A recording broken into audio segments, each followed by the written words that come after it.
నా ప్రాణమా, నీవెలా తొందరపడుచున్నావు? దేవుని మీద ఏమొచ్చాలంట? నిరీక్షణ ఉంచినట్లయితే ఏం కలిగిందంట? చదువునండి. ఆయనే నా రక్షణకర్తయు నా దేవుడనియు చెప్పుకొనుచు. హల్లెలూయా. ఎందుకంటే ఆయన మీద నిరీక్షణ కలిగి ఉండాలంట.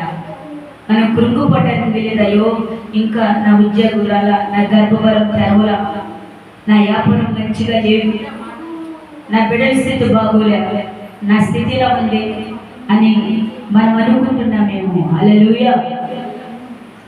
కానీ యేసయ్య ఇక్కడ వాక్యం ఏం చదివిస్తుందంటే, నిరీక్షణతో, నమ్మకంతో, నీవు నమ్మకంతో దేవుని వైపు చూసినట్లయితే, దేవుని మీద నమ్మిక ఉంచినట్లయితే ఆశ్చర్యమైన కార్యాలు నువ్వు చూడగలుగుతావని నా ప్రభు చదివిస్తున్నాడు. హల్లెలూయా. చూడండి, కనుక మీకు ఎలా ఉందో నాకు తెలియదు, కానీ సల్మాన్ రాజు పాట పాడేటప్పుడు నాకు కళ్ళపడి నీరు తిరిగింది, దుఃఖం అనిపించింది. నా పిల్లడు చూడలేని వాడు, చూపు లేనివాడు, కానీ ఆపరేషన్ పడుతుంటున్నారు. ప్రతిసారి ఆపరేషన్ ఏంటి నా పిల్లవాడి పరిస్థితి అని తల్లి కురిగిపోచుకుంది. ప్రియ సహోదరి ఒక మాట గమనించండి. అన్ని అవయవాలు సరిగా ఉండి, కాళ్ళు, చేతులు, చూపు, చదువు అన్నీ ఉండి కూడా, అన్ని జ్ఞానము, జ్ఞాపశక్తి, చదువు, ఇంటి బుద్ధి అన్నీ ఉండి కూడా పాడలేని వారు ఉన్నారు.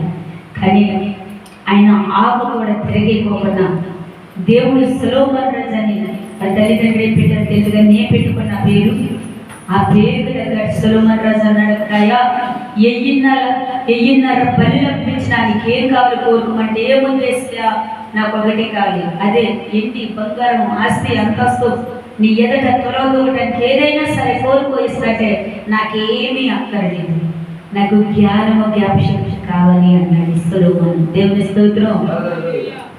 మరొక ఒక మాట ఏమన్నాడు తెలుసా? సామెతలు అంటే, అయ్యా నాకు బాగా కలగ చేసే వరకు నిన్ను మర్చిపోతానేమో, పేదవాడిగా ఉంచితే తునీకరిస్తానేమో, సమృద్ధిగా ఉంచితే చాలు నాకు. హల్లెలూయా.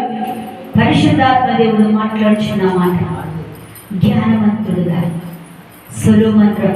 అలాగే మేము సల్మాన్ కోసం ప్రార్థన చేసినప్పుడు దేవుడి జ్ఞానంతో, నిజంగా ఆ పాట నాకు ఏమి రాదు, ఒకటే వచ్చి కృపే అంతకు నుంచి ముందుకెళ్ళలేని వెనకరాలేదు. కానీ ఆ పాట అంతా కూడా ఎంతగానో నిజంగా పాడబడితే నాకు దుఃఖం అనిపించింది.